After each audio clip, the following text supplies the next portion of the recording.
สวัสดีครับทุกคนเป็นไงกันบ้างขอเสียงหน่อยเร็ว เป็นไงกันบ้างเปิดไมค์ขอเสียงหน่อย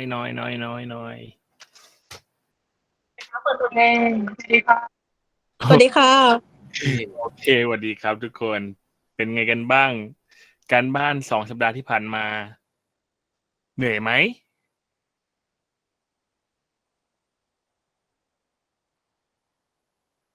เพื่อนที่อยู่ด้วยเขาบอกเหนื่อยมากค่ะอาจารย์ โอเคงั้นสัปดาห์นี้นะครับ เรามีความโชคดีให้กับทุกคนนะ เรามีความโชคดีให้กับทุกคนก็คือเราไม่มีการบ้านนะครับ แล้วก็ไม่มีแอคทิวิตี้ข้างหลังด้วยเป็นการส่งคืนความสุขยาวนานอัน8 ปีไม่ใช่เป็นการส่งคืนความสุขให้กับพวกเรานะครับ ถือว่าเป็นการพัก1 สัปดาห์โอเคแต่สิ่งที่อาจารย์อยากรู้ก่อนนะครับเรามาเริ่มกันเลยเนาะรู้ก่อนก็มีเวลาให้10 นาทีนะครับคิดให้ดีเหมือนเดิมนะครับอยากได้หัวข้อเอาแค่เฉพาะหัวข้อนะไปทำแอคทิวิตี้ให้อาจารย์หน่อยหัวข้อว่าอะไรคือเป็นสิ่งที่น่าทำในกรุงเทพ things to do in Bangkok ขอ10 นาทีเหมือนกันนะครับนะแล้วเดี๋ยวเรากลับมานะครับคิดให้ดีนะคิดให้เรารู้สึกว่าว้าวที่สุดเท่าที่จะว้าวได้นะครับ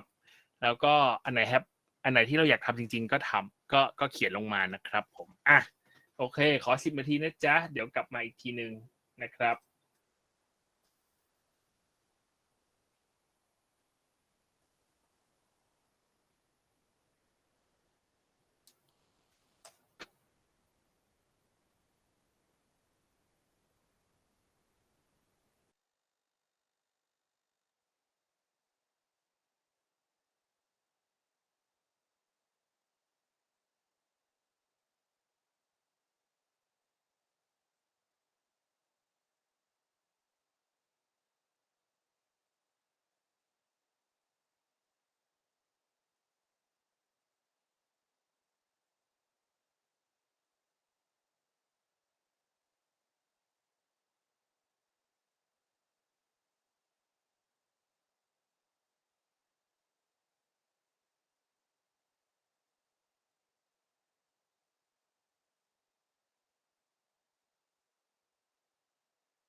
เป็นไงกันบ้างครับโอเคเสร็จกันแล้วเนอะงั้นเราไปกันต่อเลยนะครับวันนี้เราจะพูดถึงเรื่อง making your writing work the basics ก็คือเราพูดถึงเรื่องเบสิกในการเขียนกันก่อนนะครับเราจะมาพูดถึงเรื่อง writing for readability and impact คือในลักษณะของการอ่านที่คนที่เขาอ่านแล้วก็รู้เรื่องนะครับแล้วก็อีกตัวหนึ่งก็คือ aim for reader friendly and conversational style ครับผมได้ยินเสียงอาจารย์ได้ครับมีอะไรพูดมาได้เลยขอสไลด์ได้ไหมคะอาจารย์อ๋ออาจารย์ยังไม่เอาสไลด์ลงให้ใช่ไหม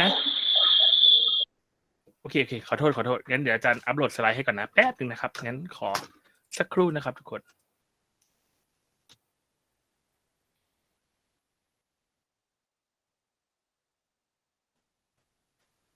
โอเคสักครู่นะครับ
โอเคครับผมอาจารย์อัปโหลดเข้า Google Classroom มาเรียบร้อยแล้วนะครับโอเคอีกอันหนึ่งก็คือเราจะพูดถึงเรื่อง injecting energy into your language แล้วก็อันสุดท้ายคือ employing element for good design นะครับเหมือนกับสัปดาห์ที่แล้วเนี่ยเราจะพูดถึงเรื่องการ planning การทำ drafting แล้วก็การ editing นะครับทุกอย่างเนี่ยมันต้องมีการวางแผนไว้ก่อนแล้วก็ทำ draft แล้วก็ edit นะครับพยายามอ่านมันหลายๆรอบเพื่อให้เกิดความเข้าใจค่อนข้างเยอะนะครับ The rule of academic writing don't apply to the business world.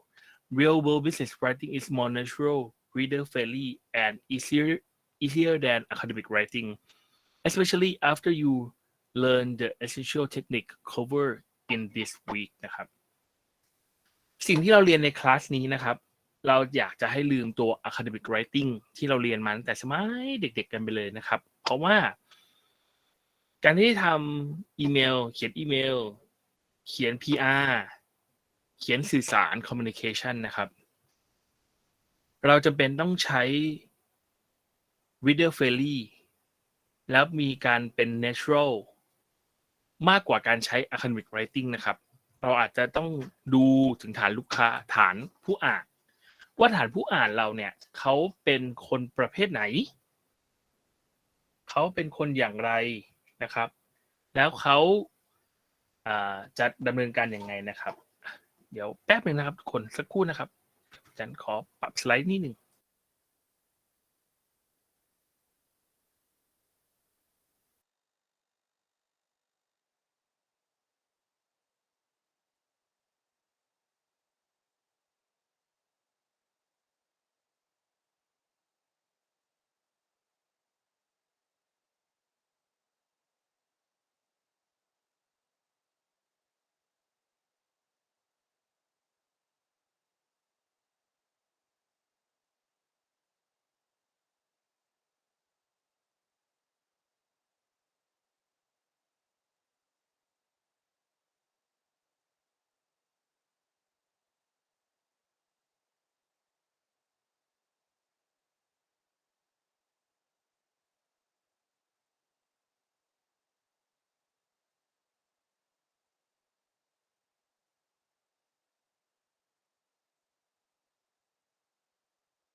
โอเคครับขอโทษครับทุกคนพอดีว่าตัวสไลด์อาจารย์มันไม่ไปนะครับเรียบร้อยแล้วโอเคงั้นสิ่งที่เราจะมาดูต่อก็คือวันนี้นะครับก็คือ stepping into the 21st century writing style การเขียนในปัจจุบันนี้ควรจะเป็นแบบไหนนะครับ clean and simple language มันต้องง่ายสะอาดอ่านได้สบายความหมายก็คือว่าเมื่อเราเปิดมันขึ้นมาหรือว่าคนอ่านขึ้นมาสามารถที่จะเข้าใจ get ได้โดยทันทีนะครับ except for the technical material the lecture at specially no subject matter or the idea is so complex that you cannot express it in clear simple language you automatically move forward a step by accepting the basic premise and practice it นะครับความหมายคือว่าถ้าสมมติมันมีความงานบางอย่างมันมีความเป็นเทคนิค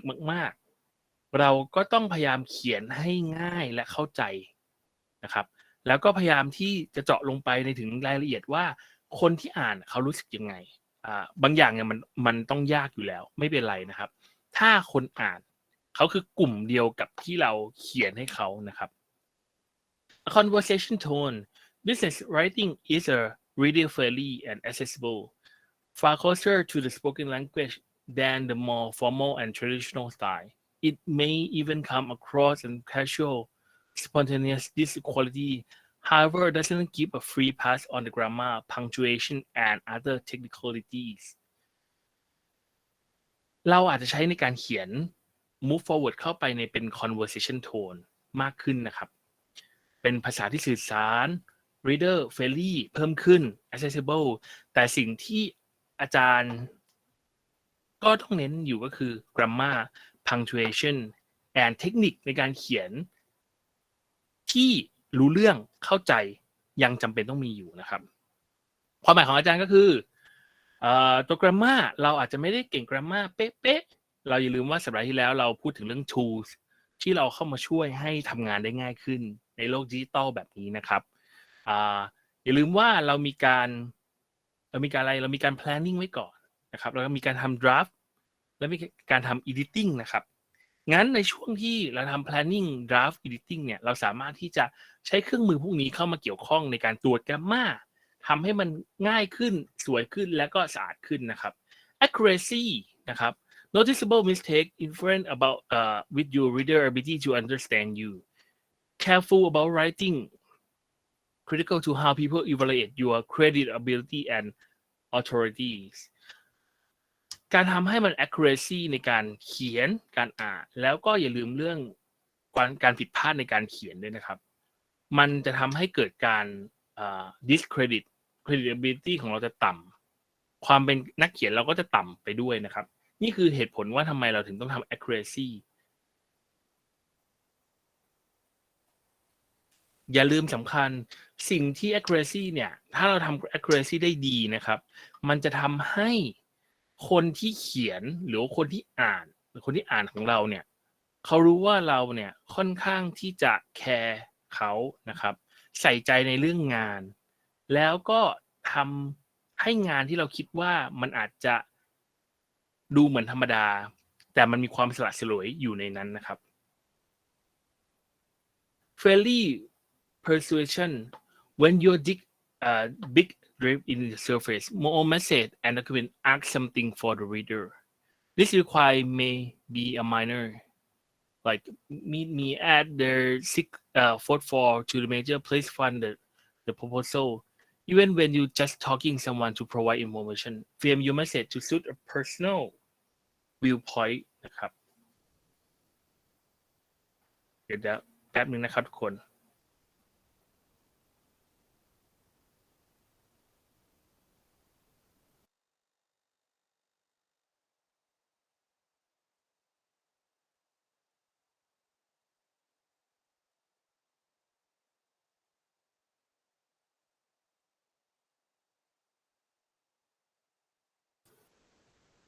And then aiming for the clear and simple style is quite important for you guys.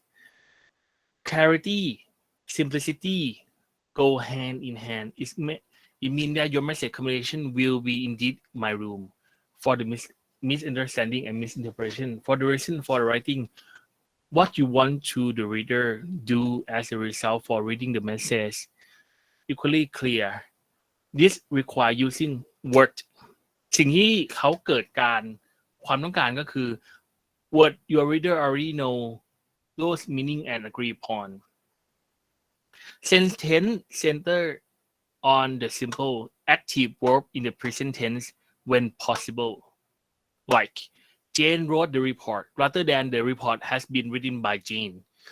เหมือนเขาบอกว่าเจนเป็นคนเขียนรีพอร์ตอันนี้เลยมันอ่านแล้วเข้าใจง่ายนะครับไม่ใช่ว่าโอ้รีพอร์ตเนี่ยเจนเป็นถูกเขียนโดยเจนนะไม่งั้นน่ะก็จะเกิดบลาบลาบลาขึ้นซึ่งมันจะเป็นประโยคที่สับสนแล้วก็ไม่เข้าใจนะครับ A sentence structure that the reader can easily follow อันนี้ก็สำคัญโครงสร้างในการเขียนต้องง่ายเพื่อที่จะให้สามารถที่จะผู้อ่านสามารถที่จะทำความเข้าใจแล้วก็ตาม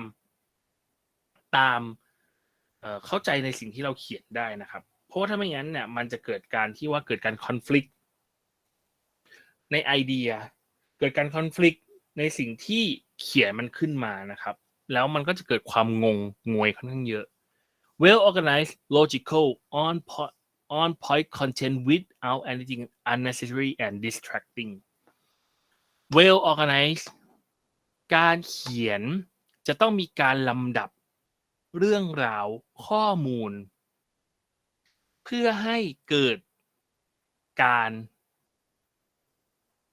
เข้าใจมากขึ้นเขียนแบบที่มันมีโลจิกเข้า point อย่างที่เราอยากสื่อสารอย่าไปเขียนอะไรที่มันเกิดการไม่มีความจำเป็นเกิดขึ้นมาเพราะมันจะทำให้เกิดการสับสนจากผู้อ่านนะครับ clear connection between sentence paragraph ultimate idea so your statement is cohesive and don't forget to correct spelling and basic grammar อันนี้ก็ยังมีเป็นความสำคัญอยู่ในวิชาอาจารย์ไม่เน้นก็จริงนะครับแต่หลังๆไปอาจารย์อยากจะให้พวกเราไปใช้เครื่องมือในการตรวจ grammar ในการทำ grammar นะครับแล้วก็ไปใช้ตัวของ translator นะครับเพราะอะไรเพราะว่าถึ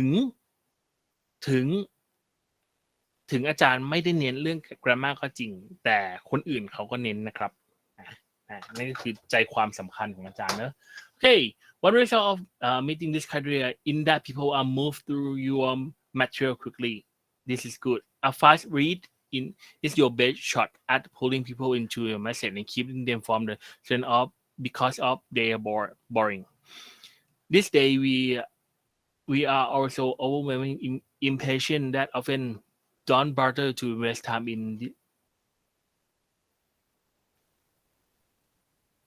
นะครับเพราะว่าอะไรเพราะว่าการที่เราเขียน message ที่ได้ clean and clear แล้วก็เราสามารถที่จะอ่าน material ได้อย่างรวดเร็วมันทำให้เกิดการเข้าใจและไม่น่าเบื่อของงานของเราถ้าไม่งั้นงานของเรามันอาจจะมีความน่าเบื่อแล้วก็เกิดปัญหาตรงที่ว่าตามไม่ทันแล้วก็คนก็ไม่อ่านงานของเราให้จบนะครับ Apply readability guideline they have no theories at all but you need to practice เมื่อเราลองอ่านนะครับแล้วพอเราเขียนไปแล้วเนี่ยสิ่งที่สำคัญในการเขียนก็คือพอเราเขียนเสร็จปุ๊บให้เรากลับมาอ่านอีกรอบหนึ่งอ่าน out loud อ่านพูดขึ้นมา out loud พูดขึ้นมาเพื่อที่จะให้เรารู้สึกว่าการอ่านของเรามันมีติดขัดกันตรงไหนนะครับพอเราอ่านเสร็จปุ๊บเกิดปัญหาอะไรเราก็คือสามารถที่จะแก้ตรงนั้นได้เลยในทันทีนะครับอีกอันนึงที่สามารถที่จะช่วยได้ก็คือการใช้ตัว Microsoft Word Processing นะ Microsoft Word นะครับหรือว่าเว็บไซต์ที่อาจารย์เคยให้ไปช่วยในการใช้ในการตรวจสอบ grammar ตรวจสอบการอ่านตรวจสอบตัวอย่างนะครับที่เราเขียนไปว่ามันสามารถเข้าใจได้มากน้อยขนาดไหนตอนนี้มันก็จะมีเว็บไซต์ต่างประเทศครับที่สามารถให้สกอร์ของงานเขียนของเราได้เลยในทันทีนะครับรู้ว่าสกอร์ของเรามันเท่าไหร่และทำได้อย่างไรนะครับ match reading level to your audience นะครับซึ่งเมื่อเราสามารถเอาไปตรวจตัว matching score แล้วเนี่ยเราสามารถที่จะไปดูได้ว่าผู้ที่จะมาอ่านของเราเนี่ยเขามีระดับการศึกษามีระดับการแตกฉานในการอ่านมากน้อยขนาดไหนเข้าใจมากน้อยขนาดไหนเหมือนกับที่เราเคยเรียนไปในวีค2วีคแรกครับว่าเราจะต้อง planning for our audience นะครับนึกถึง audience ของเราไว้ให้ได้เยอะที่สุดนะนึกถึงคนที่จะมานั่งอ่านของเราให้ได้มากที่สุดนะครับเพราะอะไรเพราะว่าเขาจะมีความสำคัญในการที่เราเนี่ยจะสื่อสารกับเขาให้รู้เรื่องนะครับเพราะว่าถ้าสมมติว่าเราสื่อสารกับเขาไม่รู้เรื่องงานเขียนของเราก็ถือว่าไม่ประสบผลสำเร็จนะครับเหมือนกับที่อาจารย์เคยบอกว่ามันเป็นวงกลม2วงที่มันทับกันไอ้ตรงกลางเนี่ยคือส่วนที่เราอยากจะให้มันเป็นเขาเรียกว่า message success ครับก็คือเราส่งสารไปให้เขาได้อย่างมีประสิทธิภาพเพราะว่าถ้าสมมติว่าเราเขียนดีขนาดไหนแต่เราไม่ matching หรือว่าคนอ่านไม่อ่านมันก็ทำให้เกิดปัญหาตรงที่ว่าสิ่งที่เราอยากสื่อสารไปเนี่ยมันไม่เกิดผลประโยชน์ไม่ได้เกิดประโยชน์อะไรขึ้นมาเลยนะครับทำให้เกิด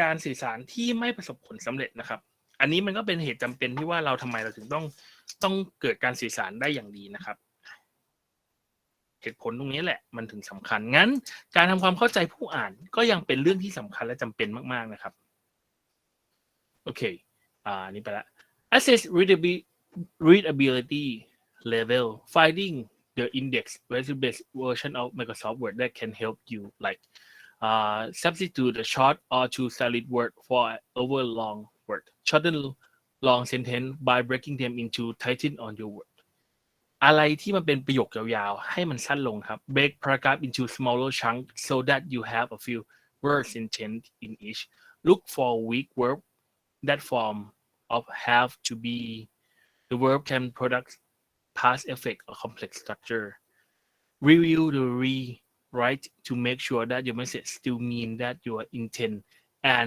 hasn't become over the harder to understand สิ่งนี้คือสำคัญนะครับคือการที่แตกคำมันออกมาให้มันย่อยง่ายให้มันเข้าใจง่ายเพื่อที่เราจะได้สื่อสารกับคนอ่านได้มากที่สุดนะครับ finding a right algorithm you may wonder whether basis of your right short simple sentence prior choppy and boring material for a good grading textbook that is not that good aim for clear and simple definition should not mean drill reading think of worst public speaker you know คำว่า worst public speaker เนี่ยเขาหมายถึงว่าเวลาสมมติว่านึกถึงคนที่แบบว่าพูดแล้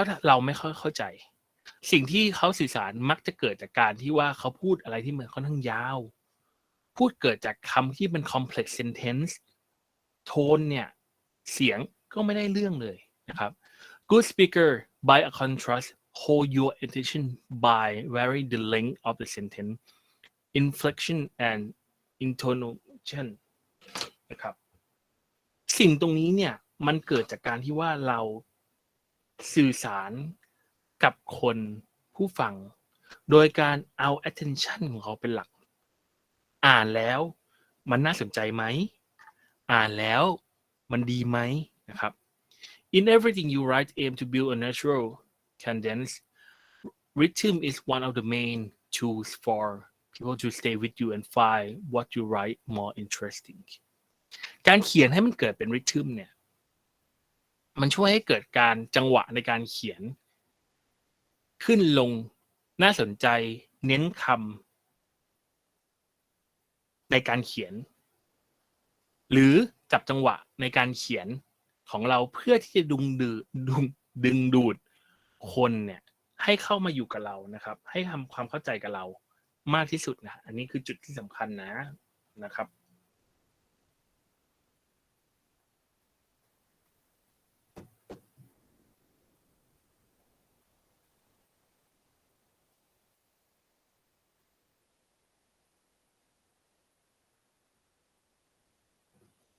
และที่สำคัญนะครับก็คือ fix shop shot and Shopee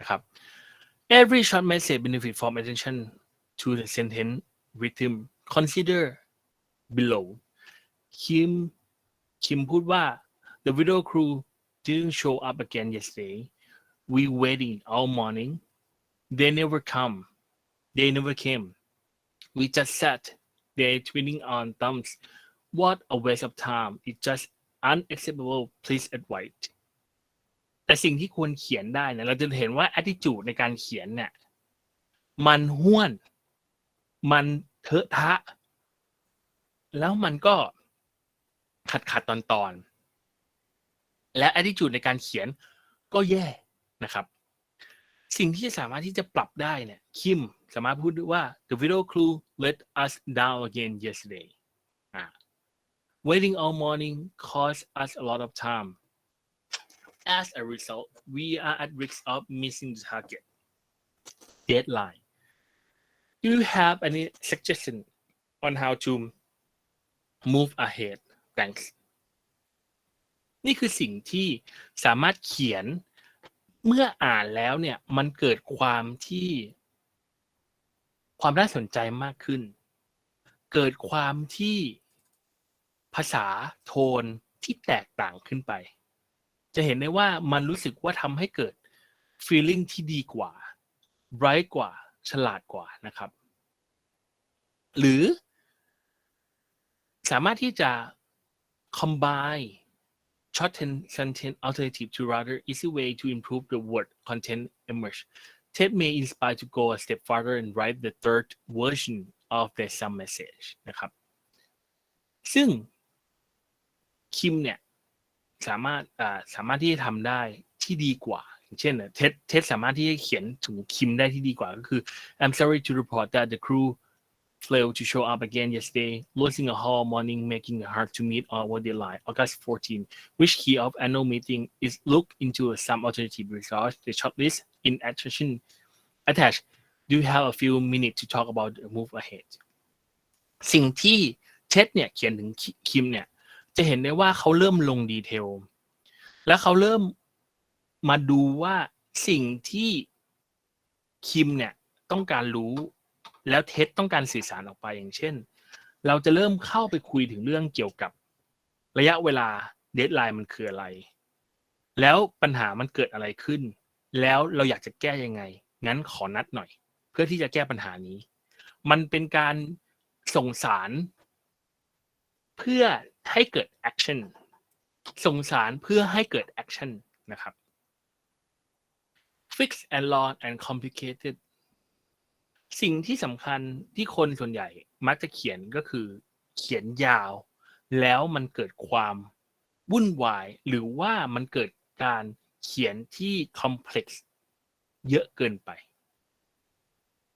Many people have problem of creating short disconnection sentence maybe you tend to write linking combination sentence they aim up with the same result คือ dead writing A number of potential good writers do not succeed as well and they might because of the fall into a pattern repeat the same rhythm over and over again มันก็เป็นแพทเทิร์นที่เขียนยืดยาว I'm strongly about the effect improving economic and natural balance toward blah blah blah blah blah ซึ่งมันพออ่านแล้วรู้สึกว่าเฮ้ยสิ่งที่คุณเขียนมามันมีแต่น้ำมันไม่มีเนื้อเลยนะงั้นสิ่งที่จะทำให้ได้มากที่สุดก็คือเราควรจะเขียนเข้าไปในใจกลางที่เราอยากจะสื่อสารเลยอย่างเช่น I strongly support effort to improve the global economy and this probably incline me to positive response but it's not why I see as an exception piece of writing the article is extremely well researched further it cost benefit analysis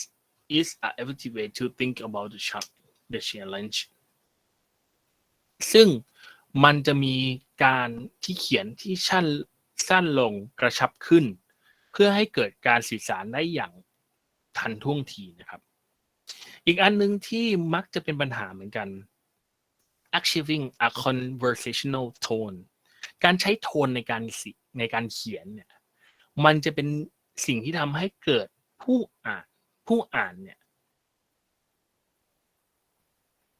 รับรู้ถึงสไตล์ถึงลักษณะของเราได้มากขึ้นนะครับ Okay, a new business writer are told to adopt a conversational tone. But what does it actually mean? A business correspondent writing during the 19th century and even most of 20 seems slow, formal. Consider when you read it now. Nowadays, communication need to move fast our life and want to be feel natural. สิ่งที่สำคัญก็คือการเขียนเข้าตรงประเด็น รู้สึกว่ามันมีชีวิตไม่ได้เขียนแบบเป็นหนังสือทั่วๆไปนะครับแล้วก็อีกสำคัญที่สุดก็คือ feel natural เหมือนเป็นภาษาที่ communication กันจริงๆ infuse message with warmth think of the person individual before you write a content that appropriate to the relationship and subject will come to you and tone will be right choose short simple word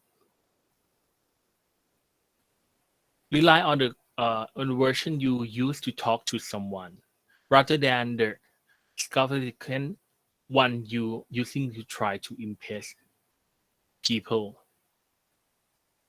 Use construction as you do in speech, like go with can rather than cannot, am rather than I am นะครับซึ่งมันจะเป็นภาษาตัวตนเรามากกว่าอ่านแล้วมันจะเป็นมี more natural มากกว่าของพวกเรานะครับไม่ใช่แบบว่าแค่จะสื่อสารมันออกไปเฉยๆ minimize the use of inactive form like carefully even use of to be verb like is what will be are into you active interesting verb instead นะครับ take selective liberties with a grammatical correctness adopt an interactive spirit like as an online media embodies one-way top-down communication is so yesterday find the way you write to invite active interesting input from your reader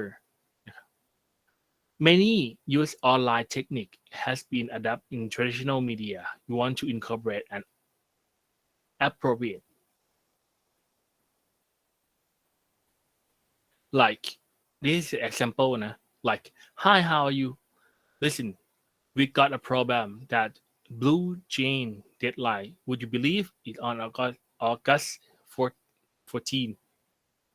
It now, Tom brother, we should talk about the problem on yesterday. Good at 3. ภาษาที่พูด conversation ที่พูดมันต้องเป็นลักษณะของ casual พอเป็น casual พอมันเป็นภาษาที่พูดกันทุกๆวันนะครับมันควรจะต้องใช้เป็น rely on everyday word สิ่งที่พูดควรจะใช้เป็นเทคนิคประจำวันอย่าไปสรรหาคำแปลกๆมายิ่งคำศัพท์ยิ่งยากยิ่งคนเข้าใจยากอย่างสมมุติว่าเราพูดถึงเรื่องบ้านเนี่ยเราก็ใช้บ้านเราไม่ได้พูดถึง resident เราพูดถึงเรื่องลาออกเราก็พูดถึง quit ไม่ใช่พูดถึง resign การใช้คำพวกนี้มันจะทำให้เรารู้สึกว่าเป็นมนุษย์มากกว่านะครับ choosing reader friendly word คำพูดคำต้องใช้คำที่มัน common sense อย่างเช่นแบบ help often try need basic build confirm rule create use provide show study fake limit skill need นี่คือคำที่เราใช้อยู่สั้นง่ายกระชับแต่เมื่อเราจะพูดถึงเรื่องว่าassistant frequency endeavor requirement fundamental เริ่มใช้คำภาษาที่มันสวยหรูหรือว่าเป็นภาษาที่มัน over เกินกว่าที่มันจะควรเป็นไปมันทำให้ภาษาทำให้คนอ่านรู้สึกห่างไกลกับเรามากขึ้นนี่คือจุดที่น่ากลัวเหมือนกันนะครับเพราะว่าเมื่อภาษาห่างเมื่อเราเขียนแล้วเรารู้สึกว่ายิ่งทำให้คนอ่านห่างจากเราเนี่ย มันกลายเป็นเขาจะเริ่มไม่ค่อยเก็ตและเข้าใจเราตามสิ่งที่เราอยากจะส่งให้เขานะครับเหมือนกับคราวที่แล้วที่เราพูดว่าการเขียนเพื่อ connect people connect เราในฐานะ writer กับตัว reader ต้องเขียนภาษาให้มัน connect กัน focus on the real and concrete now a word that denote something tangible people or any number of actual things like dog nose dirt house boat balloon computer the object that exists is real space you can touch see think smell เพื่อให้มันเกิดการเห็นภาพการเข้าใจการสื่อสารนะครับอย่างเช่นสิ่งที่เขาพูดถึงเรื่อง World War ตัวอย่างเป็น World War II Winston Churchill had written in the manner of many model business we are operational in inactive proceed as effectively efficiency and proactive as possible in alignment with our responsibility to existing population center and our intention to develop a transformation future of mankind. We will employ cost-effective cutting-edge technology and exercise that the high level of commitment, whatever the obstacle that minimize in various geographic situation. ไอ้เขียนอย่างเงี้ยคนที่อ่านแล้วไม่เข้าใจก็เยอะการสื่อสารมันเกิดให้คำเกิดห่างไม่มี feeling ไม่มีไอเดียไม่มีความเข้าใจ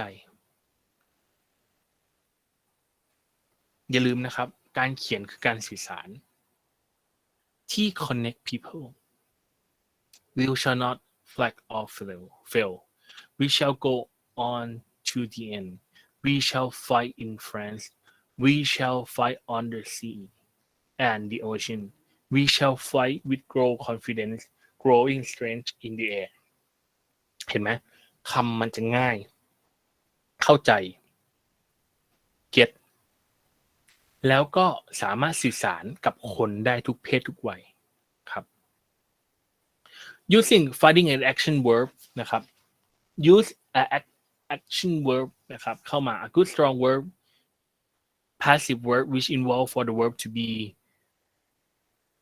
is important the whole company was armed by a stock market loss เราสามารถเขียนได้ stock market loss by the whole company every summer that entire staff invited onto the barbecue at CEO country cottage เราสามารถเขียนได้ว่าเป็น every summer the CEO invite the entire staff to the barbecue at his country cottage นะครับสามารถเปลี่ยนคำเปลี่ยนประโยคให้มันเข้าใจได้ง่ายแล้วก็ให้มันชัดเจนขึ้นนะครับ crafting comparison to help the reader like a comparison help the reader to understand your message on the deeper level you can use a summary and metaphor which are both analogic to make abstract idea more tangible and general promote compensation this device doesn't need to elaborate long persistent library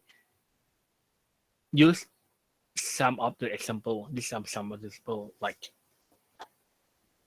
poet use a metaphor like painter use a brush to paint a picture that help people see under the surface สามารถใช้อุปไมยสามารถใช้คำเพื่อที่จะให้มันเห็นได้ชัดขึ้นนะครับwinning this award is my Oscar life is like a box of chocolate คำพวกนี้ส่วนใหญ่เขาก็ใช้ในการเปิดประโยคเปิด drafting เปิดหัวเป็น sentence เปิดหรือ introduction ก็ได้เหมือนกันนะครับเพื่อให้มันเป็นการพูดที่มันสวยงามแล้วก็ชัดเจนขึ้นนะครับแล้วดึงดูดความสนใจของคนได้มากขึ้นด้วยนะครับสิ่งที่สำคัญนะครับ effective comparison เนี่ยสามารถ create mental image ได้ เพื่อให้มันเห็นแล้วก็เห็นทั้งสองทางนะครับ align things from different arena heighten the impact of everyday practical writing make intriguing headline the grab to grab attention สิ่งพวกนี้เนี่ยมันจะยิ่งช่วยทำให้เกิดการเข้าใจในการทำงานมากขึ้นนะครับอีกอันนึงที่คนมักจะช่วยได้ก็คือ building in the white space คำว่า building in the white space เนี่ยก็คือ help your writing breathe by provide plenty of empty space การเขียนไม่ใช่แค่เขียนอย่างเดียวนะครับเวลาสมมติเรา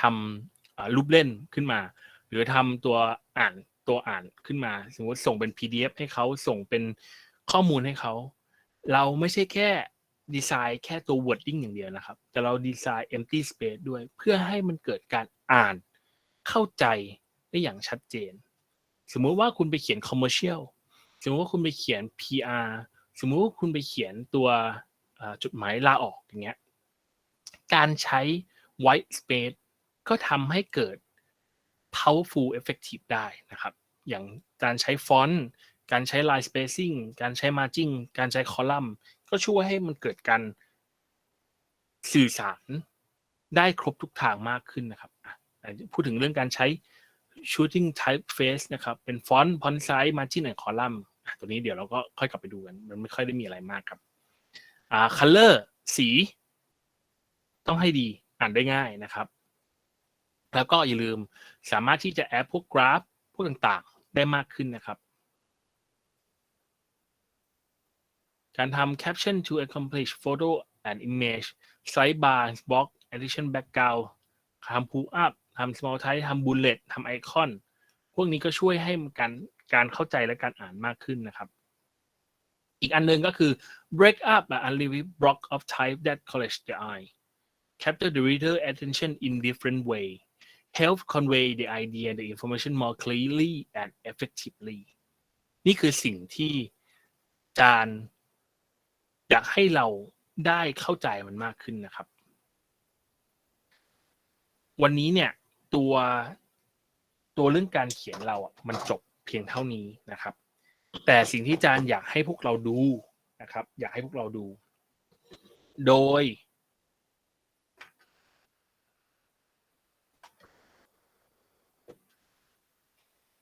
ยมีงานเฉพาะในคาบนะครับทุกคนเฉพาะในคาบนะมีงานเฉพาะในคาบก็คือสิ่งที่อาจารย์อยากให้พวกเราไปตอบอาจารย์ในตัว Google Classroom ตัว assignment นะครับอยากให้พวกเราไปเขียน key takeaway จากคลิปที่อาจารย์จะเปิดให้ดูต่อจากนี้นะครับอยากให้พวกเราไปเขียน key takeaway จากคลิปที่เราไปดูฟังต่อจากนี้นะครับคลิปนี้เนี่ยครับเป็นของ Stanford พูดถึงเรื่อง think fast talk smart communication techniques นะครับอยากให้พวกเราไปถอดบทความไม่ถอดบทความถอด key takeaway ก็คือสิ่งที่เราได้จากอันนี้ครับสั้นๆก็ได้ไม่มีปัญหาเราไม่ได้ต้องไปเขียน essay นะเขียนสั้นๆก็ได้นะครับเขียนว่าเราฟังแล้วเราได้อะไรเราเข้าใจกับมันคืออะไรนะครับเดี๋ยวอาจารย์กำลังจะเปิดให้ดูพวกเราดูนะมีคำถามอะไรไหมครับเอาคำถามก่อนไหมเอ่ย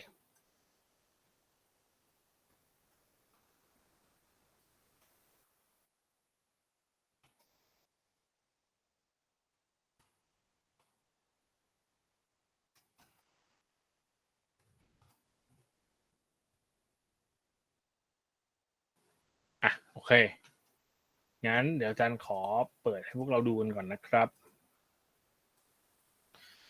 อาจารย์ดูแล้วรู้สึกว่ามันค่อนข้างดีแล้วมันสื่อสารได้ตรงมันยาวหน่อยนะครับทุกคนต้องขอโทษด้วยนะครับมันอาจจะยาวหน่อยแต่ก็อยากให้พวกเราฟังจริงๆนะครับเพราะมันเป็นเทคนิคแล้วก็การสื่อสารที่พวกเราสามารถเอามาใช้ในวิชานี้ได้แล้วก็เอาไปใช้ในอนาคตได้นะครับโอเคพร้อมไหมเอ่ยทุกคนขอเสียงหน่อยยกมือก็ได้ครับเสียงยกมือก็ได้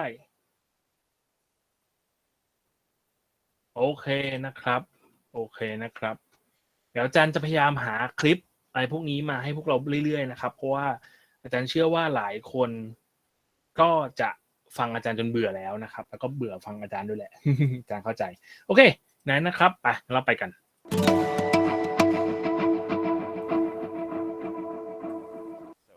Welcome. I'm very excited today to talk about effective speaking in spontaneous situations. I thank you all for joining us, even though the title of my talk is grammatically incorrect. I thought that might scare a few of you away. But I learned teaching here at the business school, catching people's attention is hard. So something as simple as that, I thought might draw a few of you here. So this is going to be a highly interactive and participative workshop today. If you don't feel comfortable participating, that's completely fine, but do know I'm going to ask you to talk to people next to you. There'll be opportunities to stand up and practice some things, because I believe the way we become effective communicators is by actually communicating. So let's get started right away. I'd like to ask you all to read this sentence, and as you read this sentence, what's most important to me is that you count the number of F's that you find in this sentence. Please count the number of F's. Keep it quiet to yourself.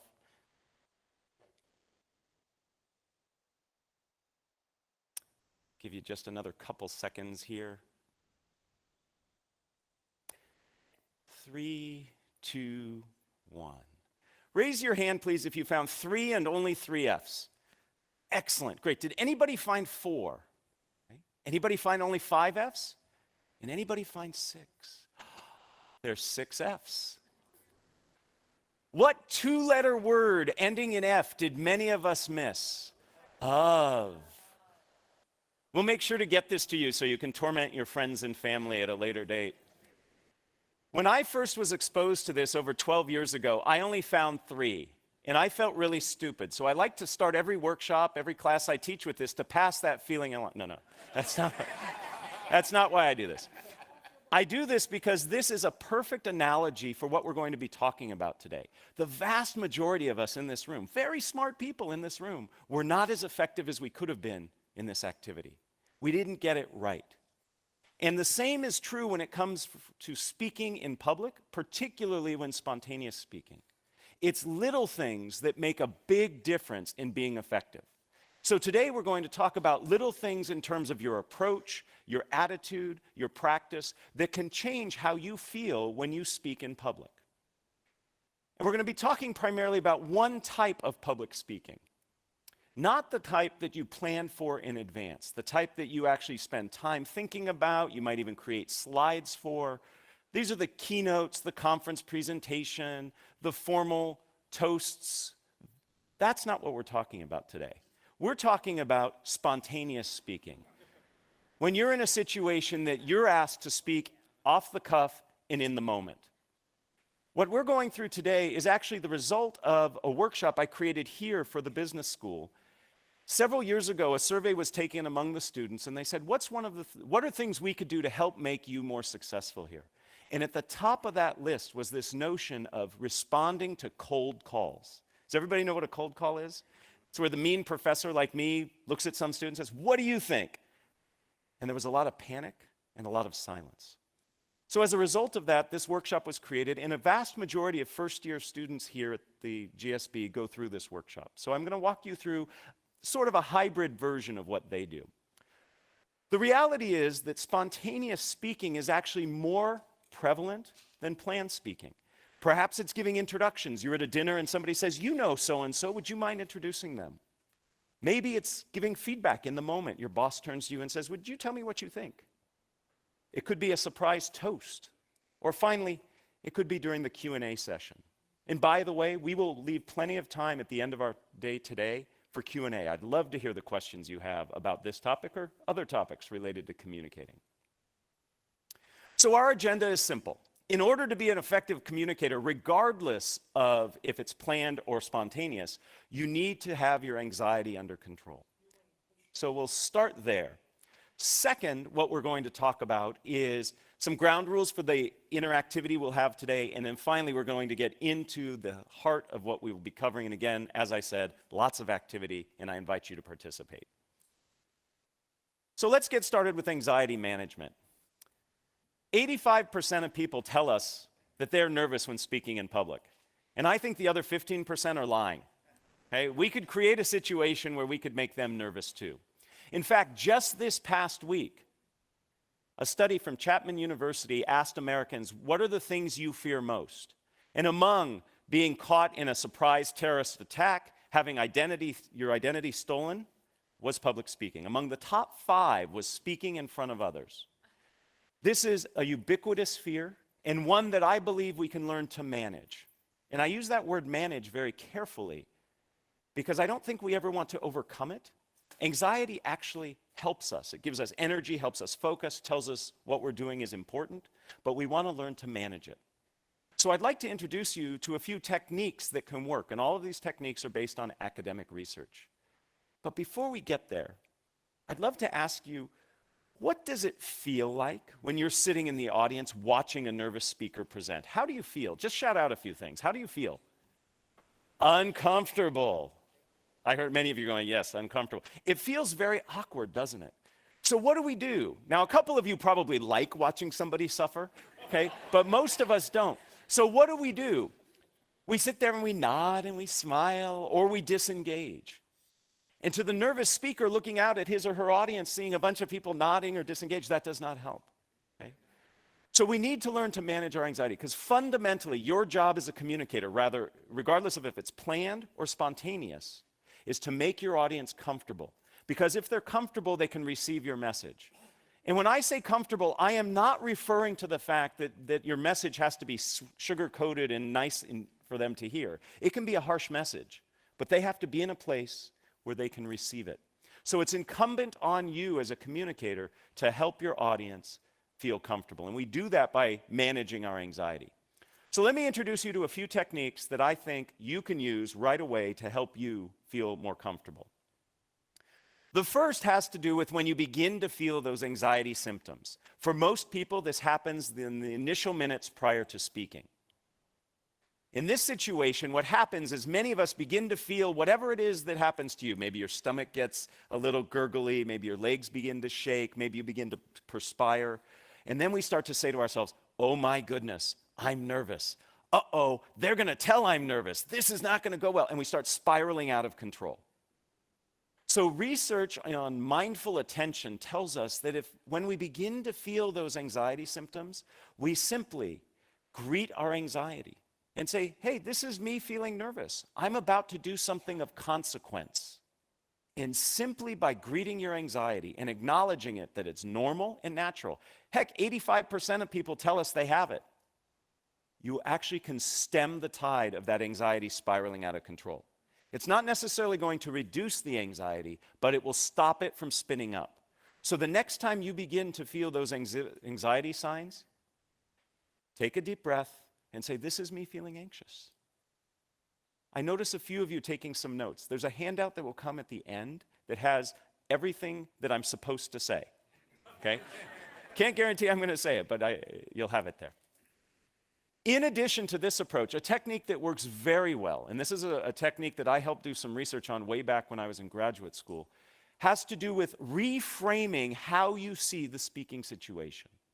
Most of us, when we are up presenting, planned or spontaneous, we feel that we have to do it right. And we feel like we are performing. How many of you have ever acted, done singing or dancing? I'm not going to ask for performances now. Okay. Many of you have. We should note that we could do next year maybe a talent show of alums. It looks like we got the talent there. That's great.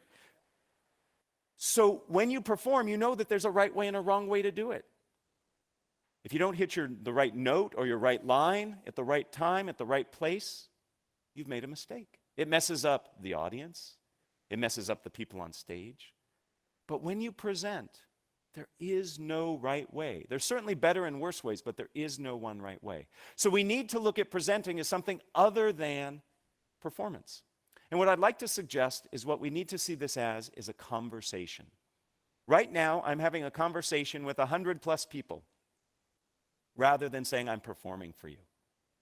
But it's not enough just to say, this is a conversation. I want to give you some concrete things you can do. First, start with questions. Questions by their very nature are dialogic. They're two-way. What was one of the very first things I did here for you? I had you count the number of F's and raise your hands. I asked you a question. That gets your audience involved. It makes it feel to me as the presenter as if we are in conversation. So use questions. They can be rhetorical, they can be polling. Perhaps I actually want to hear information from you. In fact, I use questions when I create an outline for my presentations. Rather than writing bullet points, I list questions that I'm going to answer. And that puts me in that conversational mode. If you were to look at my notes for today's talk, you'll see it's just a series of questions. Right now, I'm answering the question, how do we manage our anxiety? Beyond questions, another very useful technique for making us conversational is to use conversational language.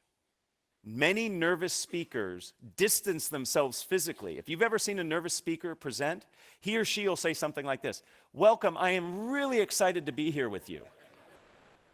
They pull as far away from you as possible because you threaten us, speakers. You make us nervous, so we want to get away from you. We do the same thing linguistically. We use language that distances ourselves. It's not unusual to hear a nervous speaker say something like, "One must consider the ramifications," or "Today we're going to cover step 1, step 2, step 3. That's very distancing language. To be more conversational, use conversational language. Instead of "one must consider," say, "This is important to you. We all need to be concerned with." Do you hear that inclusive conversational language? Has to do with the pronouns.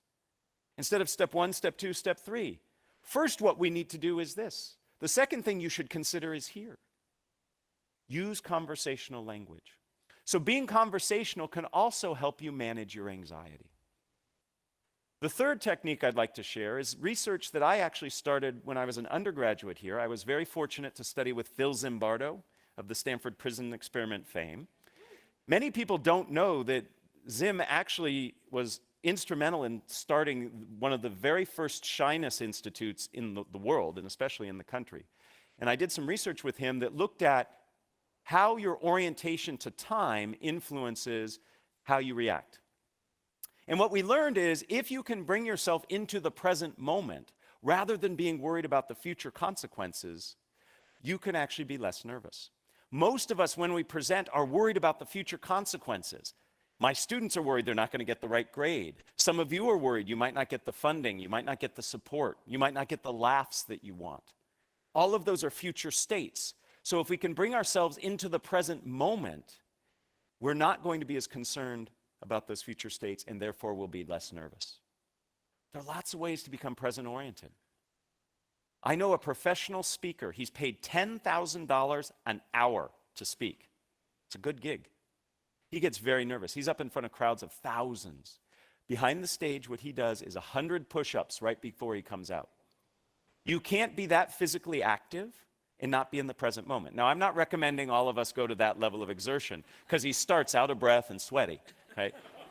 But a walk around the building before you speak, that can do it. There are other ways. If you've ever watched athletes perform and get ready to do their event, they listen to music. They focus on a song or a playlist that helps get them in the moment. You can do things as simple as counting backwards from 100 by tough numbers like 17. I'm going to pause because I know people in the room are trying. Yeah. Gets hard after that third or fourth one, I know. My favorite way to get present-oriented is to say tongue twisters. Saying a tongue twister forces you to be in the moment, otherwise you'll say it wrong. And it has the added benefit of warming up your voice. Most nervous speakers don't warm up their voice. They retreat inside themselves and start saying all these bad things to themselves. So saying a tongue twister can help you be both present-oriented and warm up your voice. Remember I said today we're going to have a lot of participation? I'm going to ask you to repeat after me my favorite tongue twister. And I like this tongue twister because if you say it wrong, you say a naughty word. And I'm going to be listening to see if I hear any naughty words this morning. Okay? Repeat after me. It's only 3 phrases. I slit a sheet. A sheet I slit. And on that slitted sheet I sit. Oh, very good. No shits. Excellent. Very good. Now, in that moment,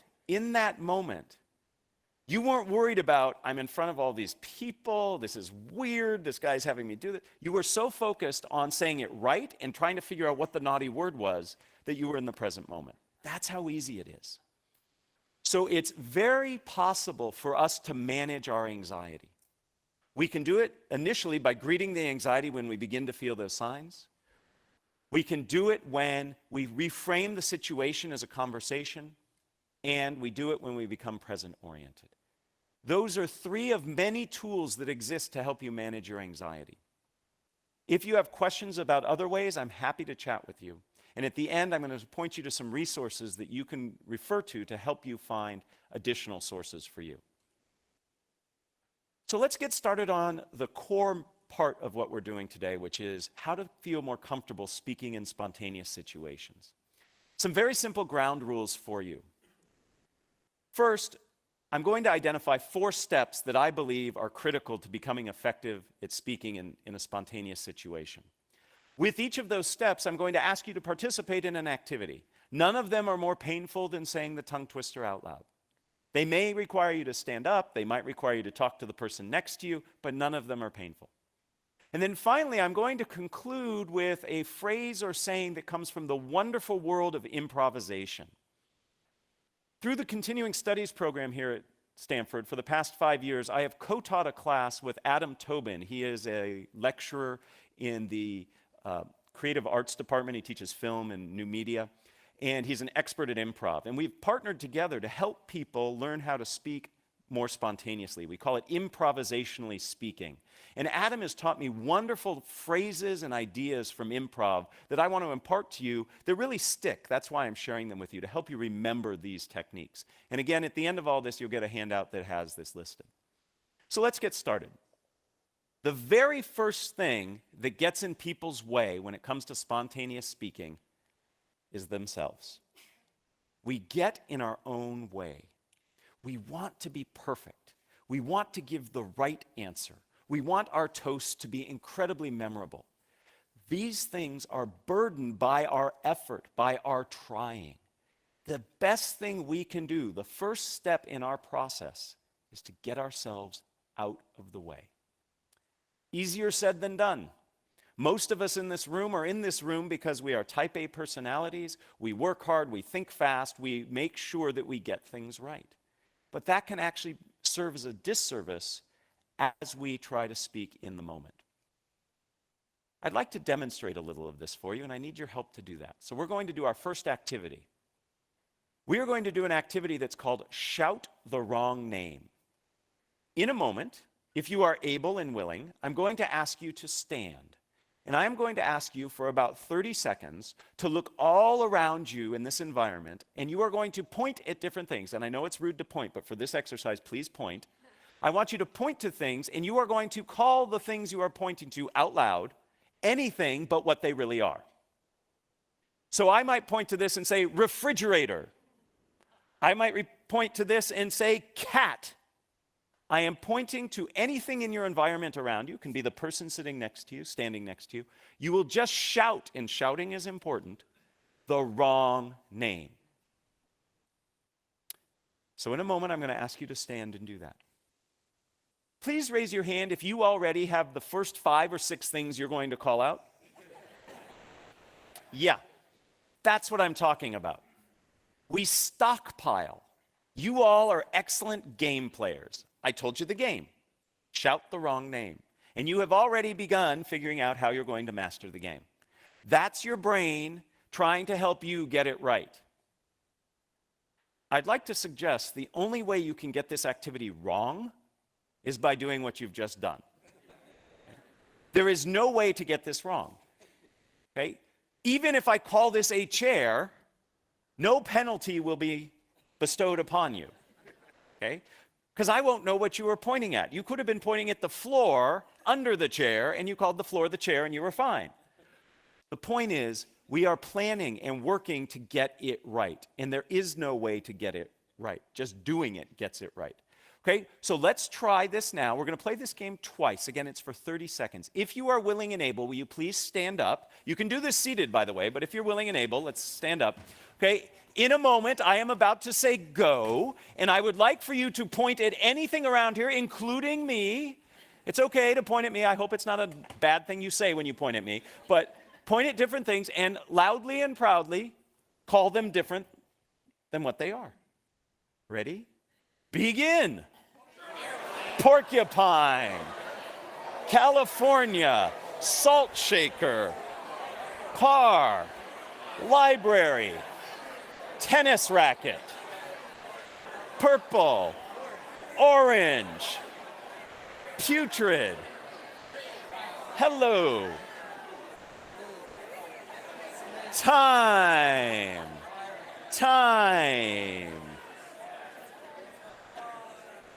You can stay standing because in a mere moments we're going to do it again. So if you're comfortable standing, we're about to do it again. First, thank you. That was wonderful. I heard great words being called out. It was fun. And some of you in the back were doing it in sync, so it looked like you were doing some 70s disco dance. It was awesome.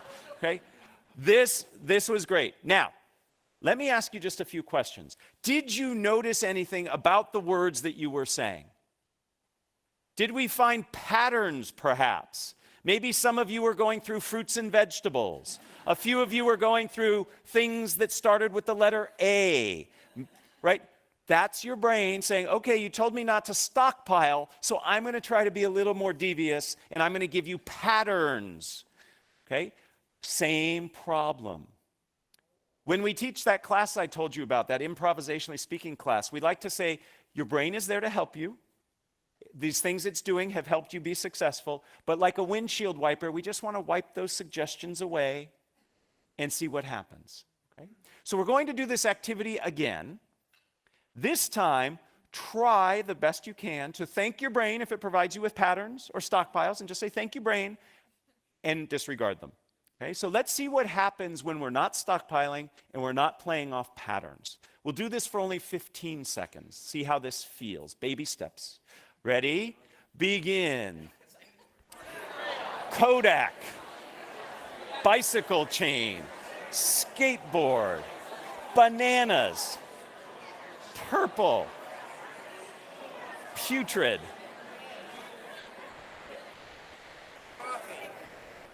Time. Please have a seat. Thank you again. Did you notice a difference between the second time and the first time? Yes. Was it a little easier that second time? No. That's okay. We're just starting. These skills are not like a light switch. It's not like you learn these skills and then all of a sudden you can execute on them. This is a wonderful game. This is a wonderful game to train your brain to get out of its own way. You can play this game anywhere, anytime. I like to play this game when I'm sitting in traffic. Makes me feel better I shout things out. They're not the naughty things that I want to be shouting out, but I shout out things and it helps. You're training yourself to get out of your own way. You're working against the muscle memory that you've developed over the course of your life with a brain that acts very fast to help you solve problems. But in essence, in spontaneous speaking situations, you put too much pressure on yourself trying to figure out how to get it right. So a game like this teaches us to get out of our own way. It teaches us to see the things that we do that prevent us from acting spontaneously. In essence, we are reacting rather than responding. To react means to act again. You've thought it and now you're acting on it. That takes too long and it's too thoughtful. We want to respond in a way that's genuine and authentic.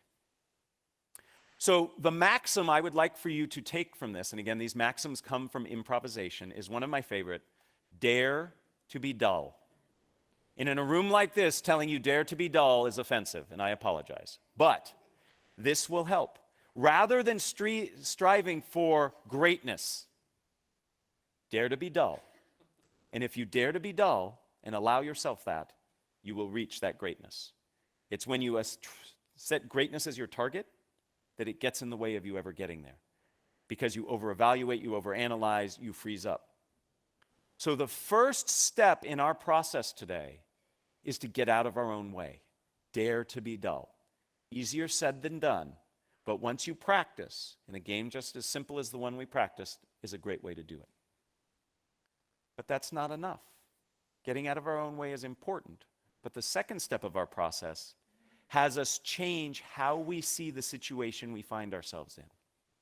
We need to see the speaking opportunity that we are a part of as an opportunity rather than a challenge and a threat. When I coach executives on Q&A skills, when they go in front of the media or whatever, investors, they see it as an adversarial experience, me versus them. And one of the first things I work on is change the way you approach it. A Q&A session, for example, is an opportunity for you. It's an opportunity to clarify. It's an opportunity to understand what people are thinking. So if we look at it as an opportunity, it feels very different. We see it differently, and therefore we have more freedom to respond. When I feel that you are challenging me, I am going to do the bare minimum to respond and protect myself. If I see this as an opportunity where I have a chance to explain and expand, I'm going to interact differently with you. So spontaneous speaking situations are ones that afford you opportunities. So when you're at a corporate dinner and your boss turns to you and says, "Oh, you know him better than the rest. Would you mind introducing him?" You say, "Great, thank you for the opportunity," rather than, right? I better get this right. So see things as an opportunity. I have a game to play to help us with this. This is a fun one. The holidays are approaching. We all in this room are going to give and receive gifts. Here's how this game will work. It works best if you have a partner. So I'm hoping you can work with somebody sitting next to you. If there's nobody sitting next to you, you turn around, introduce yourself, great way to connect. If not, you can play this game by yourself. It's just a little harder and you can't do the second part of the game. So after I explain the game, this gives you a chance to get to know somebody. Here's how it works. If you have a partner, you and your partner are going to exchange imaginary gifts. Okay? Pretend you have a gift. It can be a big gift, it can be a small gift. And you will give your gift to your partner. Your partner will take the gift and open it up and will tell you what you gave them. Because you just gave them a gift. So you are going to open up the box and you're going to look inside and you are going to say the first thing that comes to your mind in the moment, not the thing you have all just thought of. Or the thing after that. Remember what we talked about before? That still plays. That's still in play. Okay, you're stockpiling. Look in there. My favorite that I said, somebody gave me a gift during playing this game. I looked inside and I saw a frog leg. I don't know why I saw a frog leg, but that's what I said. That's the first part of the activity. Now, the opportunity is twofold in this game. The opportunity is for you, the gift receiver, to name a gift. That's kind of fun. That's an opportunity. It's not a threat. But the real opportunity is for the gift giver, because the gift giver then has to say, so you look and you say, "Thank you for giving me a frog's leg," and the person will look at you and say, "I knew you wanted a frog's leg because..." So whatever you find, the person who has received it is going to say, "Absolutely, I'm so glad you're happy. I got it for you because..." So you have to respond to whatever they say, right? What a great opportunity. Now, some of you are sitting there going, "Oh, that's hard. I don't want to do it. I'm going to make a fool out of myself." Others of you are, if you're following this advice, are saying, "What a great opportunity," right?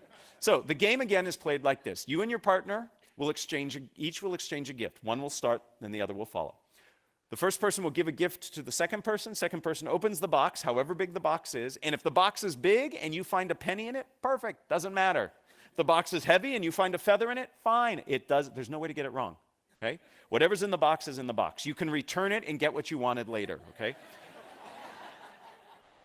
The person, then, you will name it, you'll say, "Thank you for the," whatever you saw in the box. The person who gave it to you will say, "I'm so glad you're excited. I got it for you because..." And you will give a reason that you got them whatever they decided you gave them. Make sense? All right. So very quickly, just in 5 seconds, find a partner if you're willing to do this with a partner. Everybody have a partner? Okay.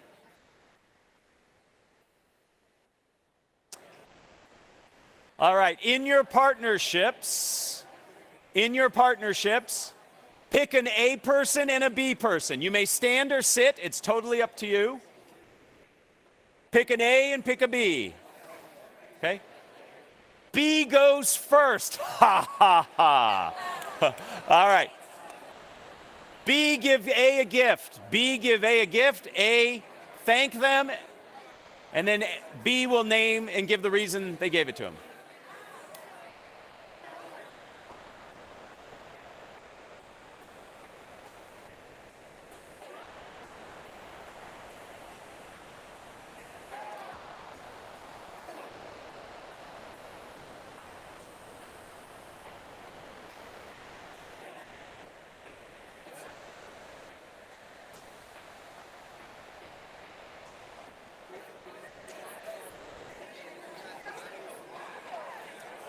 If you have not switched, switch please. If you have not switched, switch please.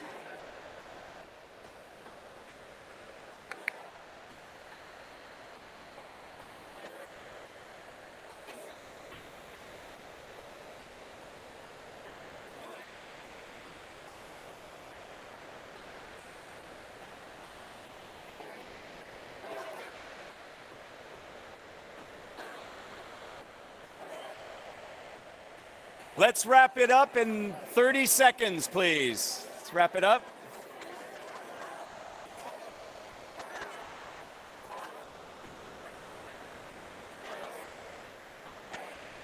All right, if we can all have our seats.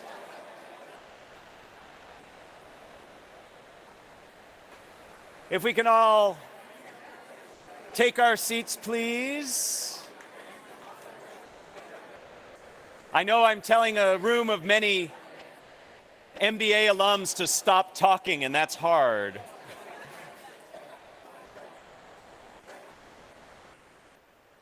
All right, ladies and gentlemen, did you get what you wanted? Pretty neat, huh? You always get what you want. Now, for some of you, this was really hard because you were really taking the challenge and not seeing what was in the box until you looked in there. Okay? Was anybody surprised by what you found in the box? What did you find, sir? What was in the box? What? Wow. Nice. Nice. If you've got a Ferrari, you need a transmission. I like it. Who else found something that was surprising? What did you find? A live unicorn. That's a great gift, right? How was it as the gift giver? Were you surprised at what your partner found in the box? Isn't it interesting that when we give an imaginary gift, knowing that the person's going to name it, we already have in mind what they're going to find? And when they say live unicorn, we go, well, that's interesting, right? So the point of this game is to, one, remind ourselves we have to get out of our own way, like we talked about before, but to see this as an opportunity and to have fun. I love watching people play this game. The number of smiles that I saw amongst you, and I have to admit, when I first started, some of you looked a little dour, a little doubting, okay? But in that last game, you were all smiling and looked like you were having fun. So when you reframe the spontaneous speaking opportunity as an opportunity, as something that you can co-create and share, all of a sudden, you are less nervous, less defensive, and you can accomplish something pretty darn good. In this case, a fun outcome. This reminds us of perhaps the most famous of all improvisation sayings, yes and. A lot of us live our communication lives saying no but. Yes and opens up a tremendous amount of opportunities. And this doesn't mean you have to say yes and to a question somebody asks. This just means the approach you take to the situation. So you're going to ask me questions. That's an opportunity. Yes, and I will follow through. Versus no and being defensive. So we've accomplished the first two steps of our process. First, we get out of our own way, and second, we reframe the situation as an opportunity. The next phase is also hard, but very rewarding, and that is to slow down and listen. You need to understand the demands of the requirement you find yourself in order to respond appropriately. But often, we jump ahead. We listen just enough to think we got it, and then we go ahead, starting to think about what we're going to respond, and then we respond. We really need to listen. Because fundamentally, as a communicator, your job is to be in service of your audience. And if you don't understand what your audience is asking or needs, you can't fulfill that obligation. So we need to slow down and listen. I have a fun game to play. In this game, you are going to SPLLEverythingyousay.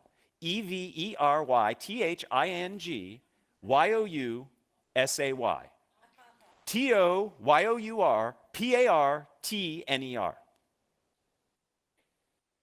I will translate. You are going to get with the same partner you just worked with, and you are going to have a very brief conversation about something fun that you plan to do today, I know this is the most fun you're going to have all day, but the next fun thing you're going to do today, you are going to tell your partner what you are going to do that will be fun today, but you are going to do so by spellingit. Okay? So you're going to spell it. It's okay if you are not a good speller. Okay? You'll see the benefit of doing this. So, with the partner you just worked with, person A is going to go first this time. You are simply going to tell your partner, actually you're going to spell to your partner what it is of fun, something of fun, that you're going to do today. Okay? Do what you were really going to do for fun and not do things like FEEDTHECAT, right? Just because you don't want to spell, right? So you can use big words. All right, 30 seconds each. Spell to your partner something fun that you're going to do today.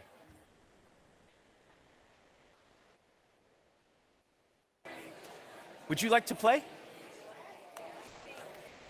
Go ahead. GOTHEGAME. Oh my goodness, say it again. Spell it again. Yep. Yep. GAME. EXCEELLENT. IHOPETHAT THEYWIN. EXLCELLENT.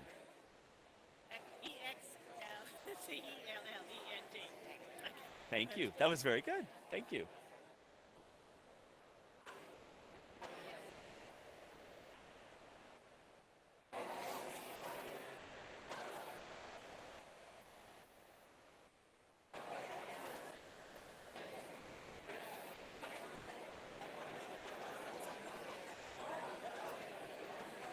If you have not switched, switch. Take 30 more seconds with the new partner spelling.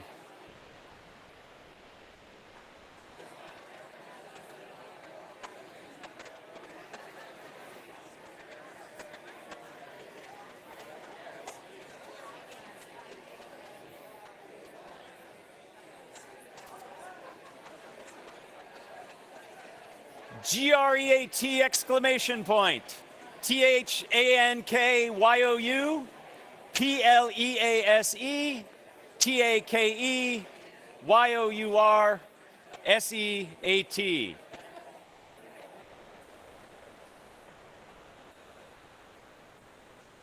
So what did we learn? What did we learn? Besides that we're not so good at spelling. You have to pause between the words. How did this change your interaction with the person you were interacting with? What did you have to do? Focus and listen. And you can't be thinking ahead. You have to be in the moment. When you listen and truly understand what the person is trying to say, then you can respond in a better way, a more targeted response. We often don't listen.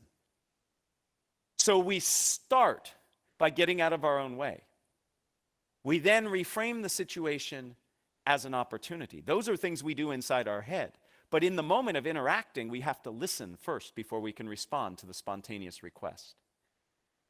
Perhaps my most favorite maxim comes from this activity.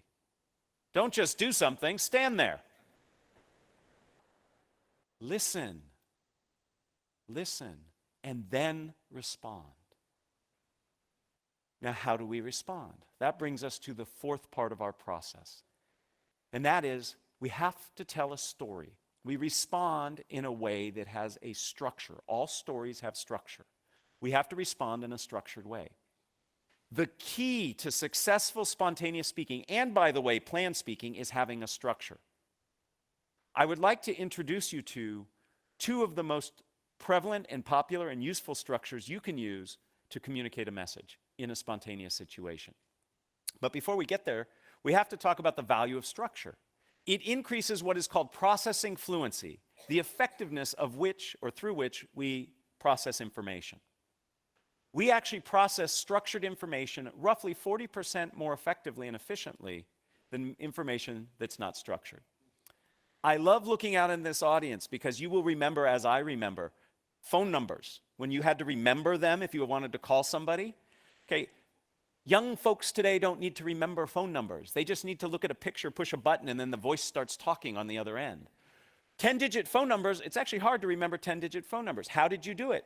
You chunked it into a structure, 3, 3, and 4. Structure helps us remember. The same is true when speaking spontaneously or in a planned situation. So let me introduce you to two useful structures. The first useful structure you have probably heard or used in some incarnation. It is the problem, solution, benefit structure. You start by talking about what the issue is, the problem. You then talk about a way of solving it, and then you talk about the benefits of following through on it. Very persuasive, very effective, helps you as the speaker remember it, helps your audience know where you're going with it. When I was a tour guide on this campus many, many, many years ago, what do you think the single most important thing they drilled into our head? It took a full quarter, by the way, to train to be a tour guide here. They used to line us up at one end of the quad and have us walk backwards straight, and if you failed, you had to start over. To this day, I can walk backwards in a straight line because of that. As part of that training, what do you think the most important thing they taught us was? Never lose your tour group. I'm not joking. Never lose your tour group. The same is true as a presenter. Never lose your audience. The way you keep your audience on track is by providing structure. None of you would go on a tour with me if I said, "Hi, my name's Matt, let's go." You want to know where you're going, why you're going there, how long it's going to take. You need to set expectations, and structure does that. Problem, solution, benefit is a wonderful structure to have in your back pocket.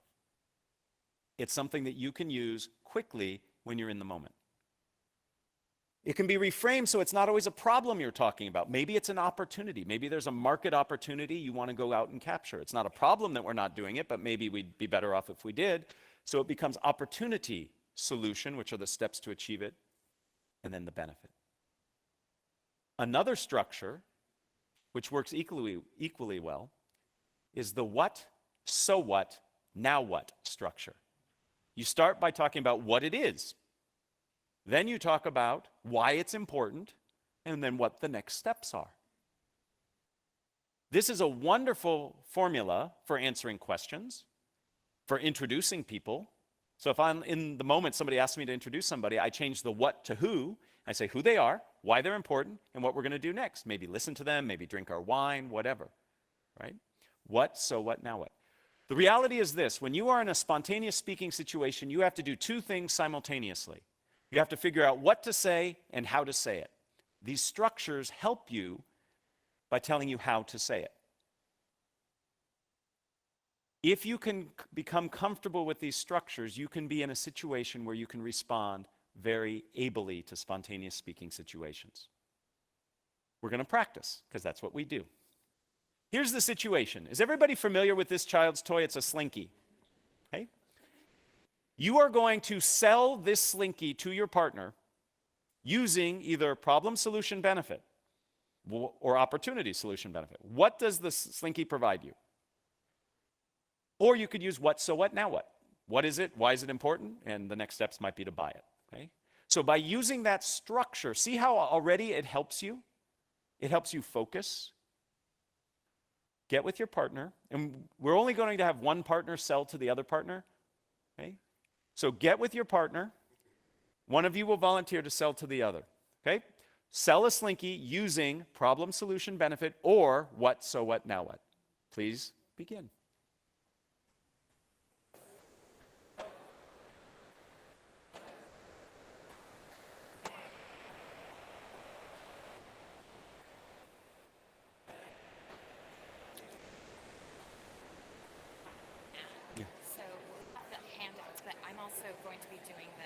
The microphone.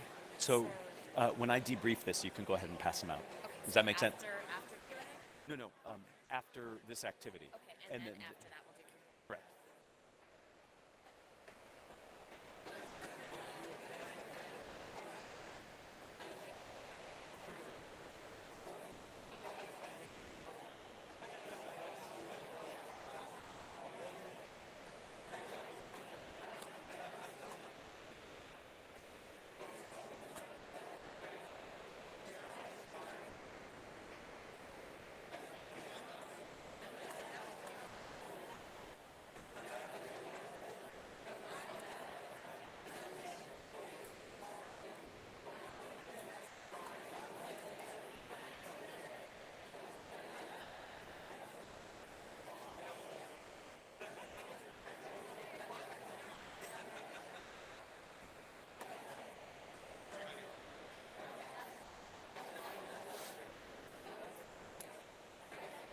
30 more seconds, please.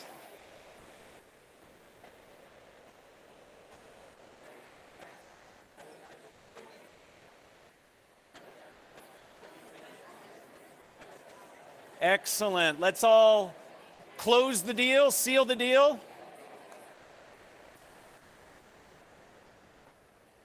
I have never seen more people in one place doing this at the same time.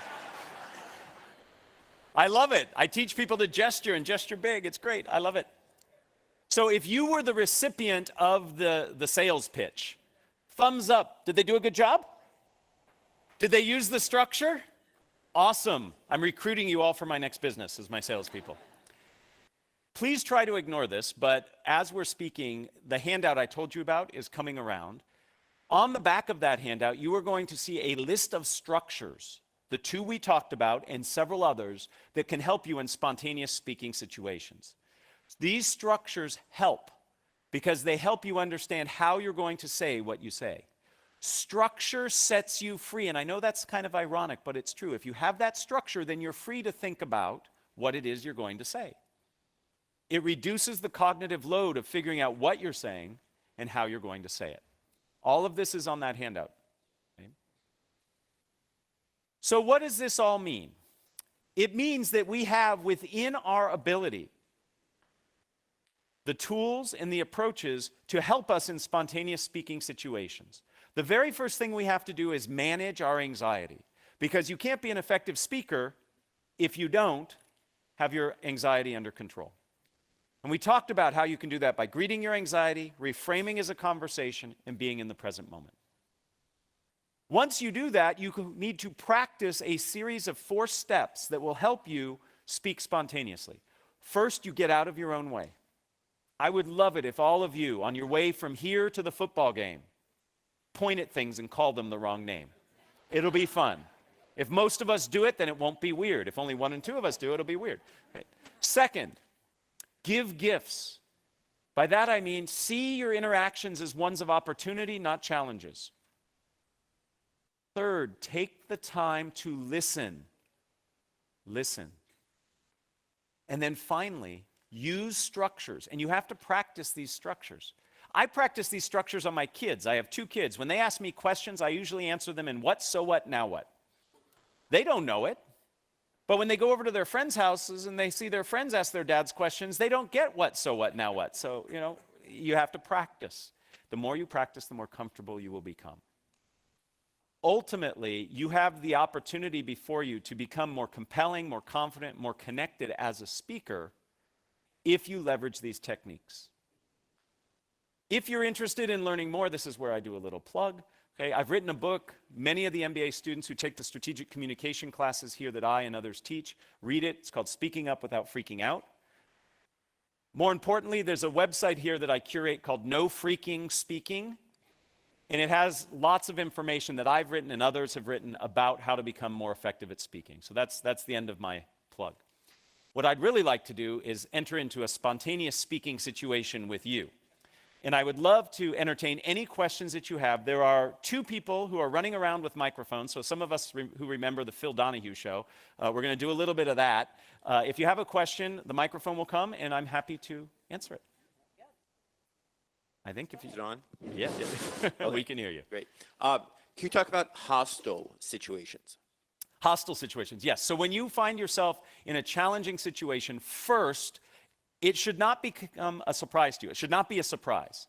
Before you ever speak, you should think about what is the environment going to be like. So it shouldn't surprise you that there might be some challenges in the room. When there are hostile situations that arise, you have to acknowledge it. So if somebody says, that's a ridiculous idea, why did you come up with that? To simply say, so the idea I came up with was, right? Acknowledge the emotion. I recommend not naming the emotion, okay? So you sound really angry. The person says, I'm not angry, I'm frustrated. Now we're arguing over their mental state, right? Emotional state. So I say something like, I hear you have a lot of passion on this issue, or I hear there's great concern from you. So you acknowledge the emotion, because otherwise it sits in the room. And then reframe or respond the way that makes sense. So if somebody raises their hand and says, your product is ridiculously priced, why do you charge so much? I might say, I hear great concern. And what you're really asking about is the value of our product. And I would give my value proposition, and then I would come back and say, and because of the value we provide, we believe it's priced fairly. So you answer the question about price, but you reframe it in a way that you feel more comfortable answering it. So the way to do this is to practice all the skills we just talked about. The only skill that I'm adding to this is the awareness in advance that you might be in that situation. First, I have to truly listen to what I'm hearing, right? It's very easy for me when I hear a challenging question to get all defensive and not hear what the person's asking. I see it as an opportunity to reframe and explain. Okay, so again, you have to practice, but that's how I think you address it. Are there other questions? I see a question back here. Yes, please. Yes, first of all, thank you very much. Great presentation. Thank you. For a lot of the speaking I do, I have remote audiences, so audiences distributed all over the country with telecom. Any tips for those kinds of audiences? So when you are speaking in a situation where not everybody is co-located, okay? In fact, right at this very moment, there are people watching this presentation remotely. What you need to do is be mindful of it. Second, try to include engagement techniques where the audience actually has to do something. So physical participation is what we did here through the games. You can ask your audience to imagine something. Imagine what it would be like if, when we try to achieve a goal. Rather than saying, here's the goal we're trying to achieve, say, imagine what it would be like if. See what that does to you. It pulls you in. I can take polling questions. Most of the technology that you're referring to has some kind of polling feature. You can open up some kind of wiki or Google Doc or some collaborative tool where people can be doing things and you can be monitoring that while you're presenting.